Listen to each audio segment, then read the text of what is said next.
സംസ്ഥാനത്തെ ലോക്സഭാ തെരഞ്ഞെടുപ്പിനുള്ള വിജ്ഞാപനം പുറത്തിറക്കി. മലപ്പുറം ജില്ലയിൽ മലപ്പുറം, പൊന്നാനി ലോക്സഭാ മണ്ഡലങ്ങളിലേക്കുള്ള തെരഞ്ഞെടുപ്പ് സംബന്ധിച്ച നോട്ടീസ് അതത് വരണാധികാരികൾ രാവിലെ പ്രസിദ്ധീകരിച്ചു. ഇന്ന് രാവിലെ 11 മുതൽ നാമനിർദ്ദേശ പത്രികകൾ സ്വീകരിച്ചു തുടങ്ങും. സർക്കാർ ഉദ്യോഗസ്ഥർ, സർക്കാർ വേതനം കൈപ്പറ്റുന്നവർ, സർക്കാരുമായി ഏതെങ്കിലും കരാറിൽ ഏർപ്പെട്ടവർ, ഇലക്ഷൻ കമ്മീഷൻ അയോഗ്യരാക്കിയവർ, മറ്റൊരു രാജ്യത്തിന്റെ പൌരത്വം സ്വീകരിച്ചവർ എന്നിവർക്ക് നാമനിർദ്ദേശ പത്രിക സമർപ്പിക്കാൻ സാധിക്കില്ല. ബന്ധപ്പെട്ട മണ്ഡലത്തിന്റെ വരണാധികാരിക്കോ പ്രത്യേകം നിശ്ചയിക്കപ്പെട്ട ഉപവരണാധികാരിക്കോ ആണ് പത്രിക നൽകേണ്ടത്. ജില്ലാ കളക്ടർ വി.ആർ. വിനോദാണ് മലപ്പുറം ലോക്സഭാ മണ്ഡലത്തിന്റെ വരണാധികാരി. അഡീഷണൽ ജില്ലാ മജിസ്ട്രേറ്റ് കെ. മണികണ്ഠനാണ് പൊന്നാനി മണ്ഡലത്തിന്റെ വരണാധികാരി. മലപ്പുറം മണ്ഡലത്തിനായി ഡെപ്യൂട്ടി കളക്ടറിനെയും പൊന്നാനി മണ്ഡലത്തിനായി ജില്ലാ രജിസ്ട്രാറെയും പത്രിക സ്വീകരിക്കാൻ അധികാരമുള്ള ഉപവരണാധികാരികളായി നിശ്ചയിച്ചിട്ടുണ്ട്. മലപ്പുറം ജില്ലയിലെ 3 നിയമസഭാ മണ്ഡലങ്ങൾ വയനാട് പാർലമെന്റ് മണ്ഡലത്തിലാണ് ഉൾപ്പെടുന്നത്. ഇവിടെ വയനാട് ജില്ലാ കളക്ടറാണ് വരണാധികാരി. ഇന്നു മുതൽ ഏപ്രിൽ 4 വരെയുള്ള പ്രവൃത്തി ദിവസങ്ങളിൽ രാവിലെ 11 മുതൽ വൈകിട്ട് 3 മണിവരെ പത്രിക സ്വീകരിക്കും. നെഗോഷ്യബിൾ ഇൻസ്ട്രുമെന്റ് ആക്ട് പ്രകാരമുള്ള അവധി ദിനങ്ങളായ മാർച്ച് 29, 31, ഏപ്രിൽ 1 തീയതികളിൽ പത്രിക സ്വീകരിക്കില്ല. പത്രികയുടെ സൂക്ഷ്മ പരിശോധന ഏപ്രിൽ 5 രാവിലെ 11 മണിക്ക് നടക്കും. ഏപ്രിൽ 8 വരെ നാമനിർദ്ദേശ പത്രിക പിൻവലിക്കാനുള്ള അവസരമുണ്ടാകും. 8 വൈകിട്ട് 3 മുതൽ ചിഹ്നം അനുവദിക്കും. തുടർന്ന് ഏപ്രിൽ 26 തെരഞ്ഞെടുപ്പ് നടക്കും. ജൂൺ 4 വോട്ടെണ്ണൽ. സ്ഥാനാർത്ഥിക്ക് നേരിട്ടോ പിന്തുണയ്ക്കുന്നയാൾക്കോ നാമനിർദ്ദേശ പത്രിക സമർപ്പിക്കാവുന്നതാണ്. പിന്തുണയ്ക്കുന്നയാൾ സ്ഥാനാർത്ഥി മത്സരിക്കുന്ന പാർലമെന്റ് മണ്ഡലത്തിലെ വോട്ടറായിരിക്കണം. അംഗീകൃത ദേശീയ സംസ്ഥാന പാർട്ടികളുടെ സ്ഥാനാർത്ഥികളെ ഒരാൾ മാത്രം പിന്തുണച്ചാൽ മതി. മറ്റു പാർട്ടികളുടെ സ്ഥാനാർത്ഥികൾക്കും സ്വതന്ത്ര സ്ഥാനാർത്ഥികൾക്കും 10 വോട്ടർമാരുടെ പിന്തുണ ഉണ്ടായിരിക്കണം. ഒരു സ്ഥാനാർത്ഥിക്ക് പരമാവധി 4 പത്രിക വരെ നൽകാവുന്നതും 2 ലോക്സഭാ മണ്ഡലങ്ങളിൽ മത്സരിക്കാവുന്നതുമാണ്. പത്രിക സമർപ്പിക്കുമ്പോൾ ഫോറം 26ലുള്ള സത്യവാങ്മൂലം മുദ്രപത്രത്തിൽ തയ്യാറാക്കി നോട്ടറി അല്ലെങ്കിൽ 1ാം ക്ലാസ് മജിസ്ട്രേറ്റ് സാക്ഷ്യപ്പെടുത്തി നൽകണം. സാക്ഷ്യപത്രത്തിൽ സ്ഥാനാർത്ഥിയുടെ വിദ്യാഭ്യാസ യോഗ്യത, സ്വത്ത് വിവരങ്ങൾ, ക്രിമിനൽ പശ്ചാത്തലം, രാഷ്ട്രീയ കക്ഷി ബന്ധം, സോഷ്യൽ മീഡിയ അക്കൌണ്ടുകളുടെ വിവരം എന്നിവ ഉൾപ്പെടുത്തണം. ഇത്തരത്തിൽ സ്ഥാനാർത്ഥി സമർപ്പിക്കുന്ന സാക്ഷ്യപത്രം പൊതുജനങ്ങളുടെ അറിവിലേക്കായി വരണാധികാരി പ്രസിദ്ധീകരിക്കും.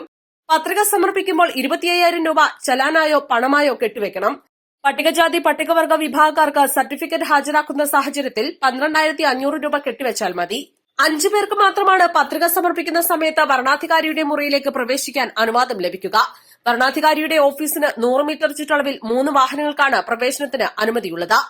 ക്രിമിനൽ പശ്ചാത്തലമുള്ള സ്ഥാനാർത്ഥികൾ മത്സരിക്കുന്ന സാഹചര്യത്തിൽ ബന്ധപ്പെട്ട കേസ് സംബന്ധിച്ച വിവരം സ്ഥാനാർത്ഥി സ്വന്തം നിലയിൽ മാധ്യമങ്ങളിലൂടെ 3 തവണ പ്രസിദ്ധപ്പെടുത്തേണ്ടതും ഇലക്ഷൻ കമ്മീഷനെ അറിയിക്കേണ്ടതുമാണ്.